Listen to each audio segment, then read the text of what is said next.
They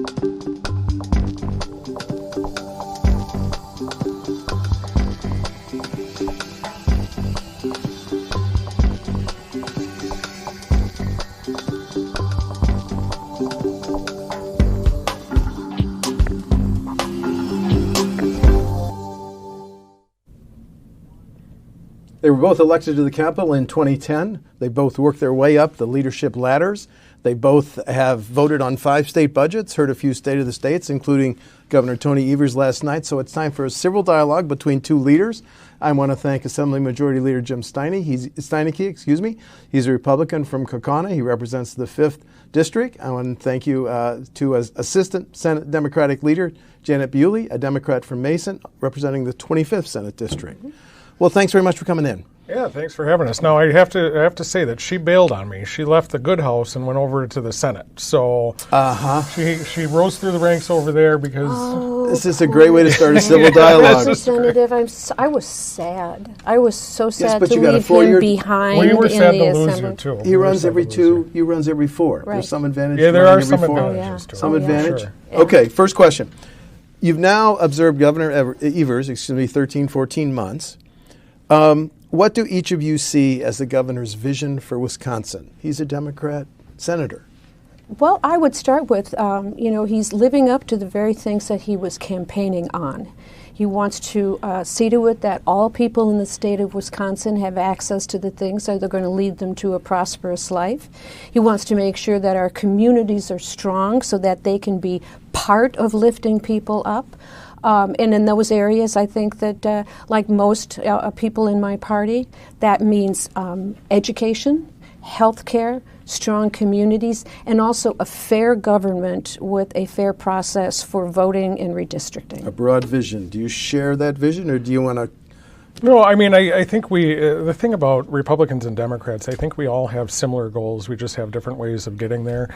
I think the governor's vision is obviously, I mean, he's a liberal, so you would expect that his vision is going to be more towards the left than towards the center. So I think that's pretty clear. I think he trusts the bureaucracy. I think he trusts government to do things for people much more than maybe we do. We want to kind of empower the private sector to do its job and work in a way that lifts everybody's boats. So I think that's the main difference. We just have a different vision on how to get to the goal than the governor does. You both had the benefit of having come to the Capitol in 2010. You watched what Republicans, Governor Walker and Republicans like Mr. Steineke did for 8 years. How would you characterize their record, Senator? Well, I would say that first of all, coming into government, government did not turn out to be what I thought. It was extremely disruptive when we first came in, and there were some very surprising, what some people would call power grabs. So from the get-go, there wasn't the desire to create unity. There wasn't the desire to work together to get along. And it took a while to get our balance back as a result of that, because it was very disruptive. We're getting to a point now where we can really hopefully actually get things done. We tried to work together. Let's actually work together and have some things happen. But you're proud of your party's record over 8 years. Absolutely. I mean, I think if you look at the economy, you look at the unemployment rate, you look at the rising wages amongst lower strata of the economic ladder, Wisconsin is in really great shape, and a lot of it has to do with the policies that we put in place over the course of the last 8 years. Now, we're never perfect, and we continue to strive to do better, but I think the record speaks for itself on how we did. Okay, we all went through the governor's speech last night. One of his priorities that you think could pass this session, Mr. Steineke? Well, we're going to have to take a look at the special session call, his special session call on agricultural issues and farms in the state. Obviously, I think that's a bipartisan thing where we all want to make sure that we do what we can to help the family farmer. I'm a little skeptical as to what government is able to do within its limits to help those farms out, but we're certainly willing to try. We weren't privy to the bills before they came out, and we still haven't had a chance to go through them. Unfortunately, as I read through them, it looks like it's a whole lot of bureaucracy and not a lot of details that I've been able to sift through so far. So we'll take a look at them and see if there's something in there that we can come together The on. governor's office just within the last hour released a list of 8 bills that are part of the special session. You've not seen them. Mm-mm. You've not seen them. Mm-mm. Here's my question. This late in the session, you've only got how many more session days contemplated, Mr. Just a handful. Just a handful. Yeah. With a special session, depending on what's in this 8-bill package, do you see some hope for some of these passing? Now, none of us know the details, absolutely none of us, but it's an issue. It's an issue, on which you're focused on coming back and maybe extending into a special. Well, first of all, I think that perhaps the timing isn't what everybody would want, but neither is the timing very good for our farmers. And they have been waiting for assistance. The suicide rate is up. We're losing 2 farms a day. And whereas I understand that my colleague would not prefer to see any sort of government involvement, the government was involved in Foxconn. I mean, if we can step in and claim to want to help the economy by helping one of the largest corporations in the world, it would seem to me we could spend some time and effort in helping the farmers who are struggling. Are you still dubious what Foxconn will be building, manufacturing in Racine County 1 year from now? I am. You are. I'm sorry. I didn't give you a chance. And Senator Bewley is exactly right about the government's involvement in Foxconn. We're involved in agriculture and manufacturing in a very similar way, through the manufacturing and agriculture tax credit that almost no Democrats support. So, and Governor Evers tried to get rid of. So that's one of the things that I think we have to figure out a way to come together. These issues, a lot of them from what I've seen, are just rehashes of things that he had in the budget. So there aren't really any new ideas there that I've been able to glean. And I think it's a little frustrating that he waited until the last minute. It's been 13 months, and now he's finally turning his eye to rural Wisconsin instead of focusing on Milwaukee and Madison. Hopefully it's not too late. Hopefully we can come together around a couple ideas that'll actually do some good. Well, I think that too, is he supposed to pick, I'm going to focus only on Milwaukee and Madison, or am I going to give the rural areas of the state what they have been needing for a long, long time? Because the rural areas of the state do not see the kind of investments in their roads, in their schools, particularly in their health care. And now with farmers trying to react to national pressures and international pressures, I think it's perfectly appropriate. Never is worse than too late. We've got to do something. And whereas something like the man-ag credit, we can talk about that forever, we know that those sorts of things, those are private income tax deductions. The expectation that they were going to reinvest in businesses and bring salaries up didn't happen. They took the private income tax deduction, and we did not see the investment in businesses, nor the improvement to the small business owner and the small farm owner who simply can't take advantage of things of that scale. And we can disagree about the effect of the manufacturing and agriculture tax credit. I think overwhelmingly it's been positive. And I don't disagree. You can both focus on urban areas and rural areas at the same time. Unfortunately, that's not what the governor has done over the course of the first 13 months of his term. He has been focused more on Milwaukee and Madison issues than outstate. That being said, I'm glad he's turned his focus now to rural Wisconsin because it does need help, and we do need to focus on it. And unfortunately, in the very same budget that he signed, he also vetoed a lot of items that were targeted to rural Wisconsin, and that was frustrating as well. So we'll continue to do what we can to work together on as we go forward. But I guess I'd say at this point I'm happy that he's finally focusing on rural After Wisconsin. the governor's speech, Speaker Voss said, well, the Assembly has had task force on suicide prevention, clean water, and adoption. So we were kind of focused on acting on those 3 issues. What does the Assembly hope to achieve on both those issues? First, suicide prevention. Is there a package ready to go, Representative? Yeah, we introduced that back in fall. We passed a number of bills. We introduced a package on clean water, adoption, homelessness. I mean, all those issues were bipartisan issues where we came together, and that's one of the promises that we made back in January when the new governor came in, is that we would work as much as we could on issues that divide us.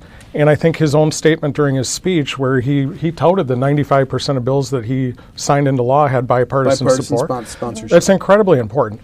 It's also important to know the same thing was true under Governor Walker. well over 90% of the bills that got signed into law, even under Governor Walker, had bipartisan support. I think it's important to note, though, you can talk about how many bills were passed with bipartisan support, but we don't talk about how many bills are sitting in committee. The really, really hard bills that the state desperately needs to see passed, they don't come to the floor. We don't get things done in bipartisan way on the issues that have a tendency to divide us. We end up leaving them in committee. We can't keep doing that. We've got to figure out a way to get these important things to the floor so that the big things can get done. For example, some of these task forces came up with 8, 9 bills. 1 or 2 pass. We had a bill in the other day that came out of foster care. 1 bill out of 8.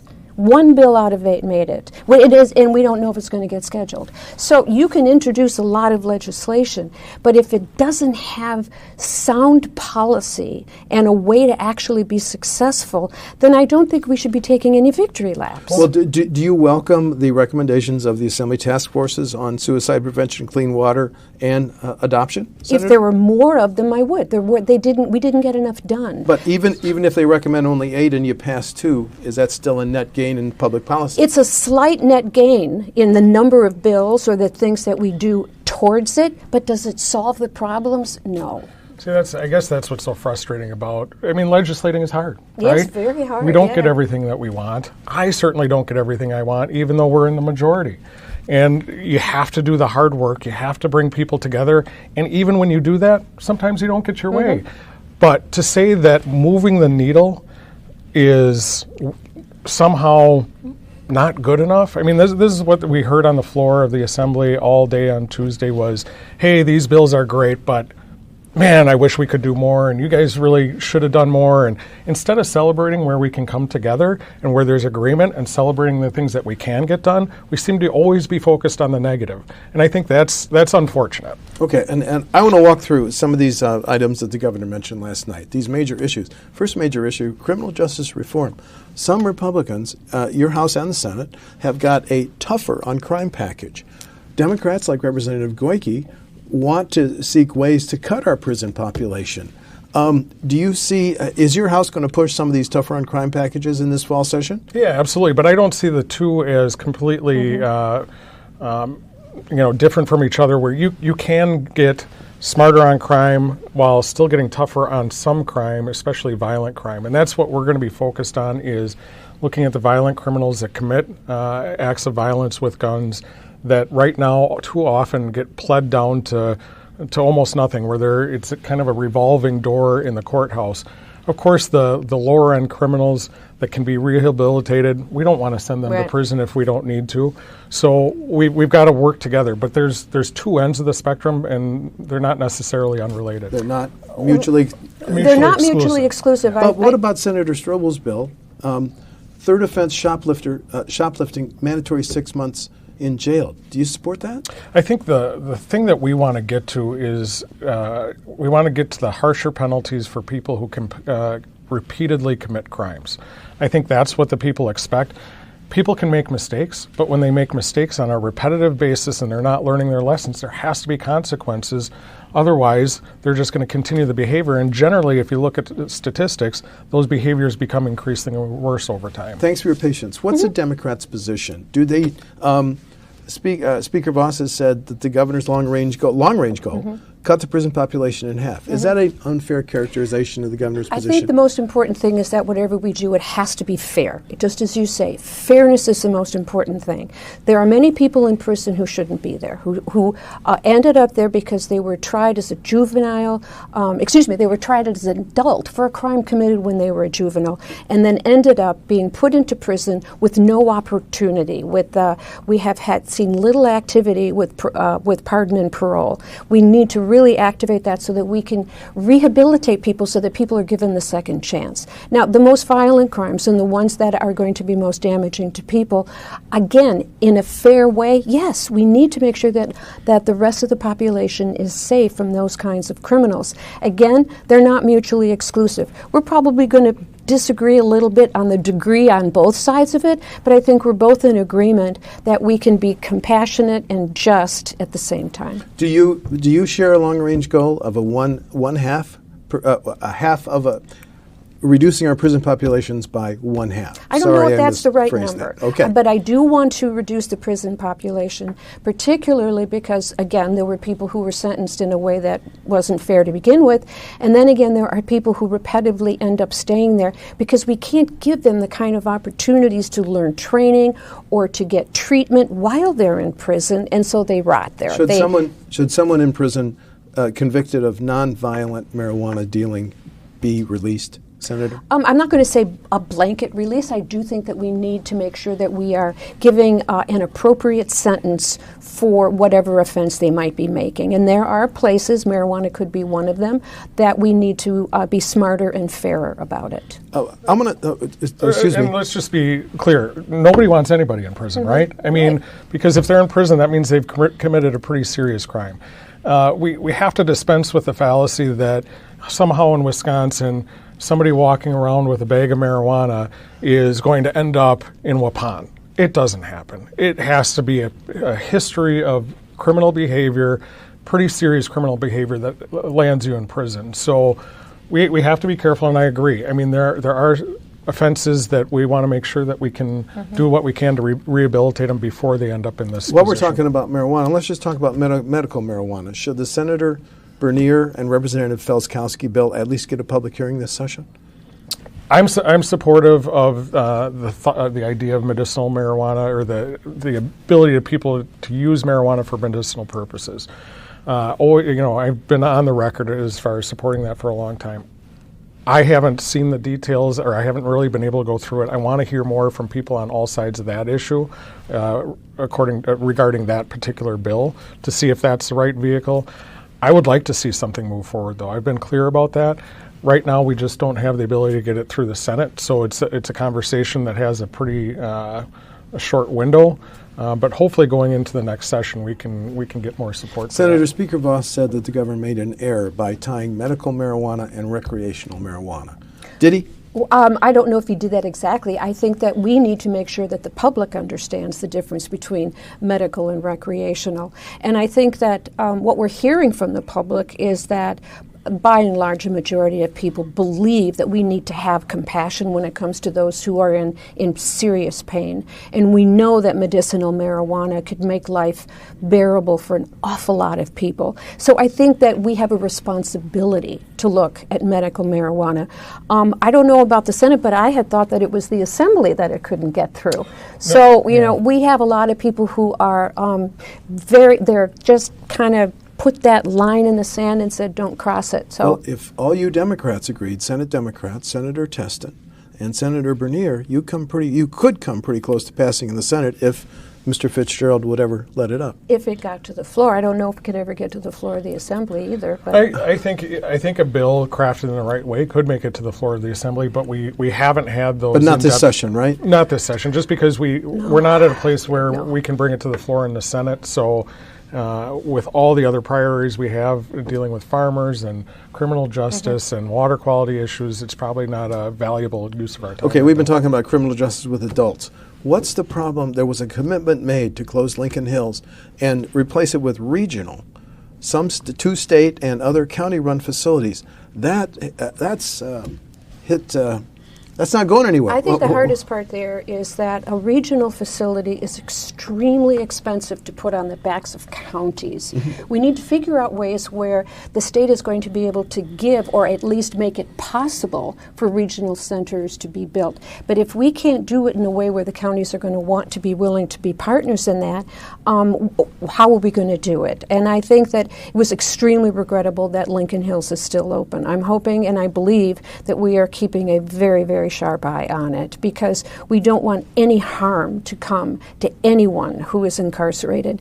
What we need to do is continue working on an alternative to a facility like Lincoln Hills that is so far away for many families to even get a chance to visit. I think that the regional one is probably going to be a good model. We just didn't give it the structure that it needed in order to succeed. How long is it going to take to get to some compromise on this that authorizes the regional facilities that everybody agreed to about 2 years ago? Yeah, that's a good question. I mean, it was a bipartisan effort. I think the ball is generally in the governor's court to come forward with a proposal that we can all come around. And I think that's one of the frustrating things over the last 13 months is when you look at legislating, like I said before, it's hard, but we can do it in a bipartisan fashion. Senator Bewley and I did it with a bill dealing with flooding issues up in her neck of the woods up in Ashland County. You do it by talking to each other, working together, putting out a piece of legislation that you think can garner bipartisan support. Unfortunately, all too often what we're seeing, at least in the first 13 months from the governor's office, is releasing bills and telling the legislature to pass them without any discussion ahead of time, without any idea of whether we can find common ground before these bills come out. I think that's part of the frustration. Did that happen on Sunday when the governor put out a proposal, tougher regulations on vaping and high school students? Was that news to you that he was coming out with that? Yeah, everything that's coming out of the governor's office has been news to us. I mean, even on the water quality issues, Representative Shanklin, I think, was taken by surprise by the day that we were having the press conference unveiling all these initiatives. The governor came out with proposals to kind of preempt that. And, without working together and talking about it, that's why we've been focused on speakers' task forces and things like that bring Republicans and Democrats together to develop these ideas before we put them out. And I wish the governor would do a little bit more of that. Why? Excuse me, go ahead. No, I was going to say that, following the governor's initiative is one way of getting bills done. But we always should be able to work together. We should be able to do the hard work. And I just want to point out that whereas the representative and I, we do get things done together, it's also because our leadership has said, that's okay, you can let that go forward. So don't by any means think that, we can go do any bill we want, because that's not true. There would be something, if we came up with a medical marijuana bill right now, it wouldn't go anywhere. But but we can try. I can't speak for you in the Senate, but I do the scheduling in the Assembly, so I got a little ability to get things to the floor. Powerful guy over here. I don't get to do that. Senator Bernier and Representative Felskowski said they'd be happy if it just got a hearing. Yeah. Okay, new subject. Why did all you Democrats stand up and applaud and huzzah when the governor announced let me get the term right, a People's Maps Commission? I think that the people, if they cannot be assured that there's going to be a bipartisan redistricting process, that they deserve to see what a bipartisan or nonpartisan map would look like. And then they can see the differences. So I'm pleased that we are going into the direction where people can continue to get educated about what happens in gerrymandering. Why do we end up with such polarization? Well, because we don't have competitive districts. I'm in a competitive district, and I think that makes me a very good legislator, because I've got Democrats and Republicans and independents and people who don't vote. Got a great mix. But when you have gerrymandering, you have solid Dem and solid Republican seats where they know they're going to get elected over and over again, and they can be as extreme as they want. That doesn't help us get things done. Before I give him a chance to answer, what percentage did President Trump get in your 25th Senate district in 2016? I think it was 53. 53. Okay. You didn't see the governor's speech. You didn't know about his calling for a People's Maps Commission. Your reaction, sir? Well, it's constitutionally the legislature's responsibility to draw the maps, and that's what we'll do. I would love to see what this is going to cost the people of the state to have a parallel process that isn't even in the Constitution as far as how to draw the maps. The idea that redistricting somehow is this massive gerrymandering issue that really puts Democrats at a competitive disadvantage, I think is just quite frankly nonsense. In the state, before the maps were drawn, the new maps were drawn, we had 60 seats in the assemblies as Republicans. We now have 63. Hasn't been a major shift. We also have Republicans sitting in Democrat majority seats where top of the ticket, they vote for Democrats at the top of the ticket, but they still vote for our Republican candidates. We've had long-held Republican seats that have switched over to Democrats. The map fluctuates, but really what it boils down to is wherever you draw the lines, it's demographics and geography that really make the difference. More and more conservatives are moving to conservative areas, more and more liberals are moving into urban areas, It's just a fact of life right now, and something that this nonpartisan redistricting commission isn't going to fix. Because even as Lieutenant Governor Mandela Barnes said, rightly I think, on Twitter, he commented about the courts and how let's not have the perception that the courts are somehow nonpartisan. Well, the same thing holds true with redistricting as well.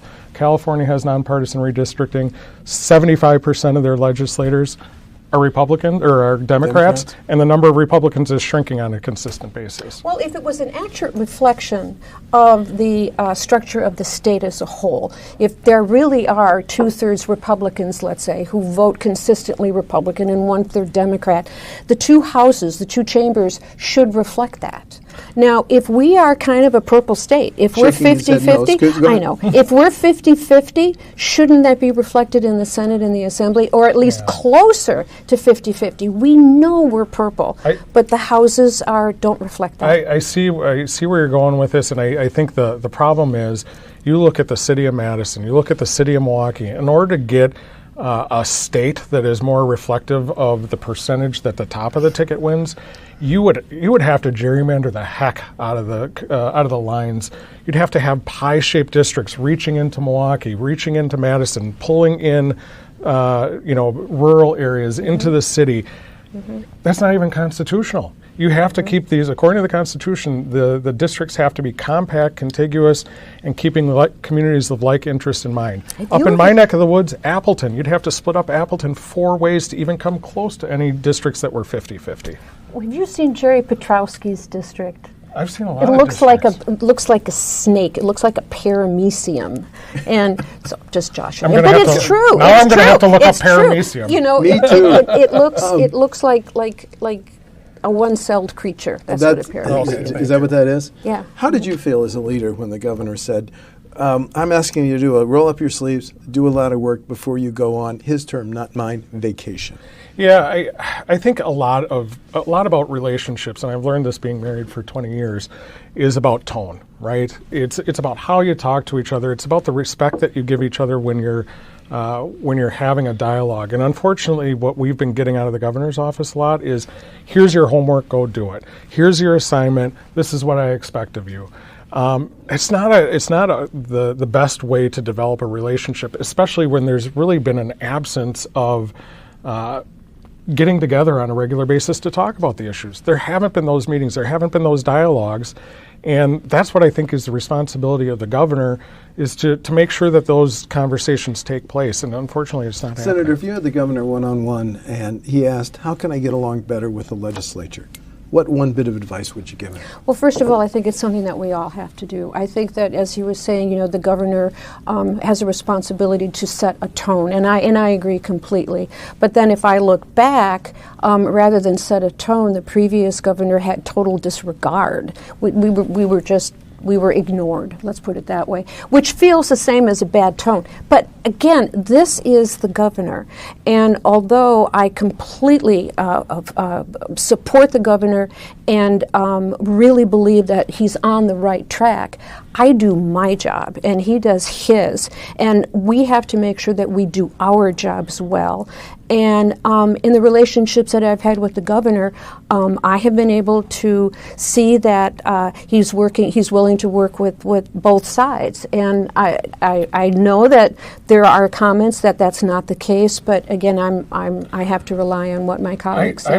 The only part I would disagree about is I think that is the case, that I think he is willing to work with us, but it always seems to be us that are reaching out to him. I'll give you an example. So on a school-based mental health pilot that I have, a bill that's out there, along with a different bill, I went directly to the governor. Before we even had public hearings on the bill, I sat down and I explained it, asked for his support, asked if he had any questions, really just trying to develop some kind of relationship. The governor is a personable guy, so I think he would benefit from having a more consistent dialogue with the legislature, because that's really how you develop relationships. It's a lot harder to be negative and nasty to people that you know more personally, and that's what I wish he would do. Well, I want to point out, though, in the 8 years that the Governor Walker was there, only for bill signings did I ever get behind the door. truthfully. Or once I met with the First Lady. A couple times we met, so I got to go back there. But only bill signings. Now, yeah, I could fault him for that, but I would rather fault him for the policies, for being the head of a party that I think is going about some solutions in the wrong way. And but I don't know if again, I prefer to look at the job that I'm doing and continue to work to support the governor. It was a little bit different time, though, right? Back in Governor Walker's era, because there was unified control of state government. So if he wanted something to get passed, he had to talk to Republicans, right? So, yeah. But I mean, now we're in a different world where, for better or for worse, the governor has to understand that in order to get his priorities done, and for us in order to get our priorities done, this is a two-way street. We have to talk to each other. So unless we want to just throw up our hands and say there's going to be gridlock, you got to have those conversations. But just a point that I'd love to make. In all government has the responsibility to protect the voice and the rights of the minority. Mm-hmm. And that takes action. That takes reaching out. And the previous governor realized he didn't need to do it, and it didn't get done. Therefore, the people in my district felt like they were ignored. Okay, time is getting away from us. I only have two more questions. I want to keep talking forever. Well, I love this civil dialogue. Fun. It's obvious that you respect each other. I respect both of you, but I only have two more questions. Sure. Ready? Tax collections in the first half of the fiscal year, July 1 through the end of the year, up 7.2%. In his post-speech remarks, Senate Majority Leader Fitzgerald said the Senate would like to pass a tax cut. Good public policy and in the few days remaining in the spring session, Senator? Economics 101. Never bank on what comes in as a surprise and spend it. Because then next year, how are you going to get it back? You know, you've got to budget in a reasonable and responsible way. And just because you got a good present, doesn't mean you can spend it all and then put your hand out and expect to get the same return. Sir. And here's where we'll agree. I think it's the most responsible thing right now is to direct more funds into the rainy day fund, because we all know, according to economic cycles, at some point there's going to be a recession that's going to come along where we're probably going to need extra funds. I do think that depending on the numbers and what those look like, there may be the ability to do both.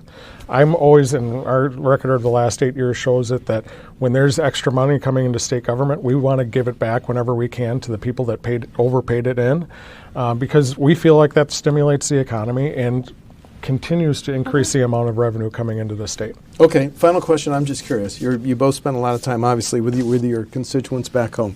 Are they following the impeachment proceedings in Washington, or are they largely tuning out? I'm just really curious. I'm not saying whether he should be. Right. Are they following them, Senator? I think that number one, people who have the time to do it are doing it. If you're working really hard and you come home at night and you're tired, you're not.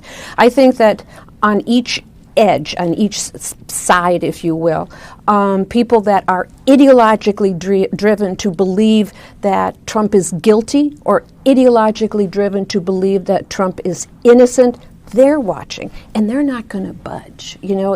I don't think that their opinions are going to change. The vast majority I believe, are the people in the middle who just want the noise to end. But they're not following it closely. I don't think so. Oh, Representative? I don't think she could be more right. I mean, I don't think people are following this closely. I think the mistake the Democrats made from the very beginning of the Trump presidency was to allow a few members to come out and start talking impeachment before he was even sworn in. So now I think the general public really feels like this is a partisan political process, whether it is or not.